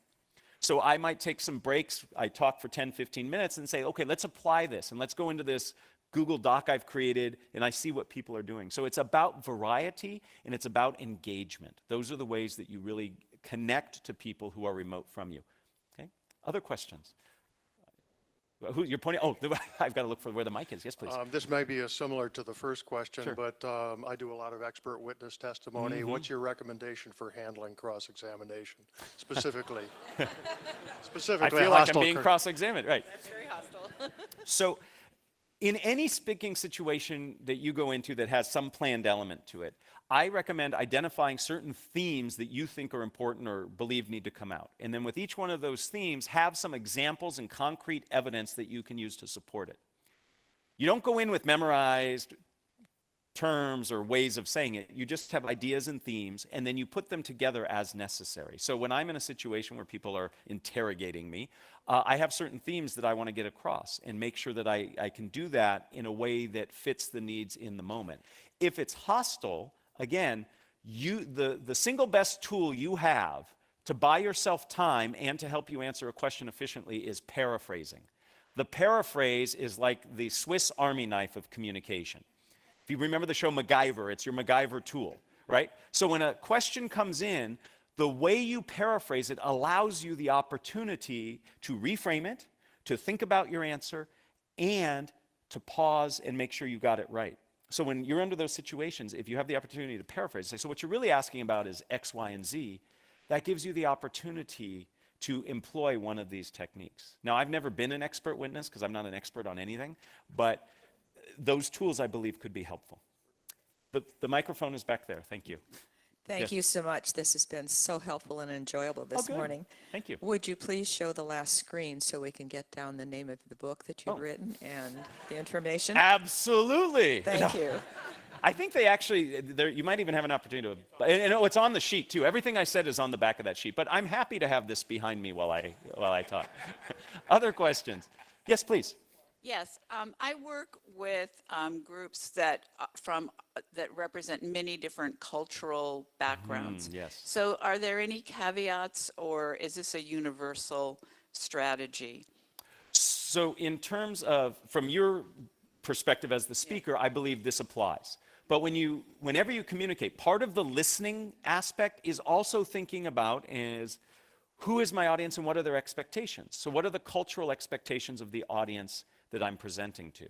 So there might be certain norms and rules that are expected. So when I travel and do talks, I have to take into account where I'm doing the presentation. So I help present in the Ignite program. And if you have not heard about the Ignite program here at the GSB, it's fantastic. And I just did a presentation standing in one of these awesome classrooms that have all these cameras, and I just taught 35 people in Santiago, Chile. Right? And I needed to understand the cultural expectations of that area and what they expect and what they're willing to do when I ask them to participate. So it's a part of that listening step where you reflect on what are the expectations of the audience. I think we have time for 2 more questions, and then I'm going to hang around afterwards if anybody has individual questions, but some of these folks really want me to keep on schedule. Yes, please. I wanted to ask a question. One of the things that you've done effectively in your talking, and I've seen other effective speakers do, is interject humor in their talk. What are the risks and rewards of trying to do that? Well, first, thank you, and I appreciate all of you laughing. That's the sum total of all my jokes. You've heard them. I am not funny beyond those jokes. So humor is wonderfully connecting. It's wonderfully connecting. It's a great tool for connection. It is very, very risky. Cultural reasons get in the way. Sometimes what you think is funny isn't funny to other people. What research tells us is that if you're going to try to be funny, self-deprecating humor is your best bet, okay? Because it is the least risky. There is nothing worse than putting out a joke and having no response. It actually sets you back farther than if you would have gotten, where you would have gotten if the joke would have hit. So, basic fundamentals you need to think about with humor. 1, is it funny? How do I know? I ask other people first. 2nd, what happens if it doesn't work? Have a backup plan, right? And then 3rd, if you're worried about the answers to those first 2, don't do it, right? One last question, please. The microphone is right here. And then, like I said, I will hang around afterwards. Yes, please. I'm sort of on the opposite side of this, since I am a journalist and I frequently have to ask spontaneous questions of people who have been through media training. Yes. So any tips for chinks in the armor, way to ask a question without being antagonistic, but get a facsimile of a straight answer? Well, so let me give you 2 answers. One is I have young boys, and the power of the why is great. Just ask why a couple times, and you can get through that first 2 layers of training. You know, why do you say that? How do you feel about that? The second bit is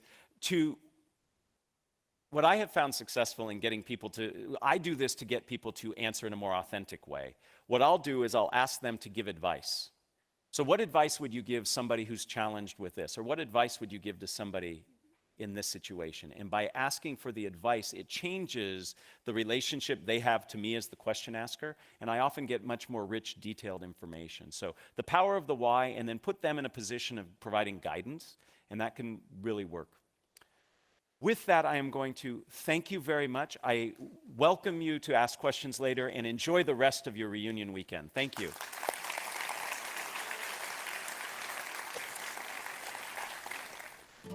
เป็นไงครับทุกคนยังอยู่กับอาจารย์ไหมเห็นว่ายังมีคนอยู่ทั้ง26คนนะครับที่เหลือเป็นไงบ้างมีใครหลับไปแล้วบ้างยกมือขึ้น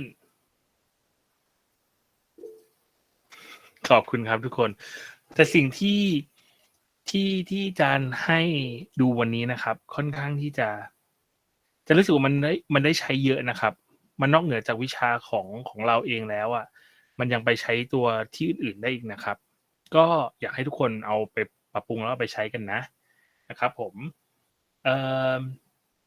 สิ่งที่เหลือครับวันนี้ก็คงไม่ได้มีอะไรมากนะก็ขอแค่ให้พวกเราไปสู้ๆกันนะครับทุกคนเนาะก็ขอให้พวกเราไปสู้ๆแล้วก็เตรียมลุยกันนะครับสัปดาห์หลังๆจะเริ่มมีงานกลุ่มเข้ามาแล้วนะแล้วก็ส่วนอื่นๆก็น่าจะยังไม่มีอะไรครับวันนี้ไม่มีการบ้านนะครับแต่ก็คือมีงานที่จะให้ส่งก็คือฟังคลิปเมื่อกี้แล้วก็สรุปให้อาจารย์หน่อยว่าได้อะไรบ้างนะครับแล้วก็มันมี key takeaway เยอะนะมีเทคนิคอะไรเยอะครับมันช่วยให้เราสามารถเอาไปใช้งานได้เยอะนะครับโอเคสำหรับคนที่เหลือนะครับอาจารย์ขอบคุณมากนะครับทุกคนที่ยังอยู่กับอาจารย์นะแล้วก็ขอให้โชคดีนะครับสัปดาห์หน้าเราเจอกันทีนึงโอเคสรุปเขียนเป็นภาษาไทยได้ไหมครับได้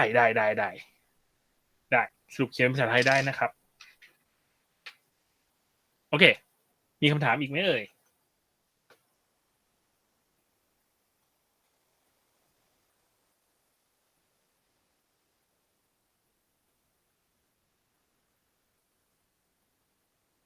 โอเค ถ้าไม่มีแล้วนะครับโชคดีนะครับทุกคน เราก็เจอกันอีกทีหนึ่งสัปดาห์หน้านะครับ โอเค ขอบคุณค่ะอาจารย์ สวัสดีค่ะ บ๊ายบายจ้าส อา วัส จาร ดี ย์ ครับ ส่งถึงตอนไหนอะคะ อะไรนะครับ งานที่อาจารย์ให้สรุปอะค่ะ ส่งเวลาเท่าไหร่คะ ส่งภายในสัปดาห์หน้าก็ได้ ถ้าบางคนที่รู้สึกว่าอยากจะกลับไปดูเพิ่มอีกทีหนึ่งก็ส่งภายในสัปดาห์หน้าก็ได้ครับ ไม่มีปัญหา โอเค โอเคค่ะอาจารย์ขอบคุณค่ะ ครับได้ครับ ถ้าใครอยากกลับไปดูวิดีโออาจารย์ทิ้งลิงก์ไว้ให้ในตัวPDF ของเราแล้วนะครับ แล้วก็ไปนั่งดูได้เลยนะครับโอเคสำหรับวันนี้เราจบกันเพียงเท่านี้นะครับ ขอบคุณมากครับทุกคน ขอให้โชคดีแล้วก็เจอกันทีในสัปดาห์หน้านะครับบ๊ายบายครับทุกคน